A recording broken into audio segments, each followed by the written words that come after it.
sugar, sugar, sugar, sugar, bum, bum, bum, bum, bum, bum. Oh, honey, honey, honey, honey. That's it. So we're going to talk about what are the replacements. Start with honey. Okay, you can get some uh, good raw honey, natural honey. There's all different types of honeys. I know about honey. I'm a beekeeper. We actually have bees and we have honey, and I sell honey here in the office. But I think we have sold out this year. We really, it goes like hotcakes. It goes good with hotcakes, especially gluten-free hotcakes. um, so honey is an actually great sugar, and people go, "Oh, it's all the same." No, it's not. It is not.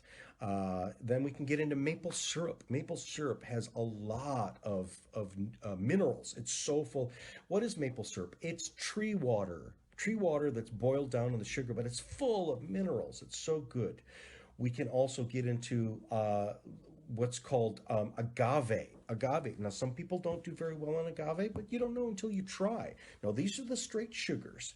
Now, so they actually have glucose and other things. Okay, but we can get into the ones that are not glucose, meaning the sugar substitutes that are low glycemic and don't have any real sugar but taste like sugar. My number one favorite is called xylitol. Xylitol is one of the 8 healing sugars. It's good for the gut microbiome.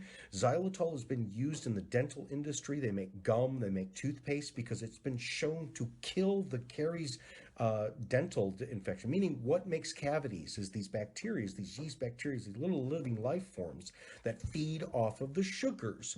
Well, if you take the xylitol, and then we also know that a lot of the teeth in decay is coming from the gut up. So we got a gut infection. So xylitol, you can go to your health food store and it's a powder, and basically it's a 1-to-1 ratio. So like if you're going to make a cake or something like that, instead of using the white sugar or even putting it on your cereal or something like that, it tastes just like sugar. It tastes great. It doesn't have a weird chemical taste. It's not stevia.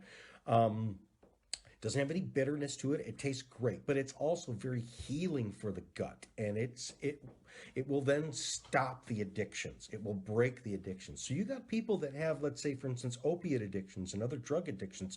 Is it tied to my sugar? Absolutely. It's the same receptors. So if you need to start getting off of the opiates, get off the sugar, start replacing the sugar with some of these better sugars, and then just start cutting out too. Don't eat as much sugar. Now, a lot of times you get a lot of women and men, women in particular, that have the sugar cravings that are chocolate cravings. They want chocolate because they want sweet. Well, 9 times out of 10, what they really want is they want magnesium. So a lot of times when we get a craving for, because there's a lot of magnesium in chocolate, but a lot of times when people go to even the high cacao or cocoa, there's still a lot of sugar in that. And most people cannot eat raw cacao by itself because it's very bitter. My wife does. I think she's crazy. But she does. She makes these smoothies that are like, she's like, oh, it's good for me. I'm blah. But so it's an indication that we have a magnesium deficiency. So if we supplement with magnesium, there's a lot of different types of magnesium. Premier Research Labs makes 2 forms of magnesium. One is called the pH balance or Polarmins. It's this little squirt dropper that you put in your water, and that has super amounts of magnesium chloride that it is. Now, that's a really hard one to get, so you're not going to find a lot of supplements that have that. Then they also make a powder that you mix in some water, and it has a watermelon flavor. It's pretty good. But then I like Epsom salt bath. That's magnesium sulfate, which is, do I have to take it internally to go right where it needs to go to, or can I soak in it? Yes, I love the Epsom salt soak. So you can get Epsom salt anywhere, CVS, Walgreens. You can buy it in bulk at like some of your big box stores. But how much do you use? You use 4 pounds of Epsom salt, and you soak for, I say, a half an hour to a full hour. Read a book, watch YouTube, watch me on YouTube. You can do that. But it does transdermally, the magnesium goes into your body. What many people say is then after they've supported the magnesium, their cravings go away. And so they don't hunger for the sugar and especially the chocolate all the time. So many times a craving is your body saying it needs something, but we feed it marshmallows or we feed it fluff, and the body goes, didn't really cut it, and so then it gets hungry for it again.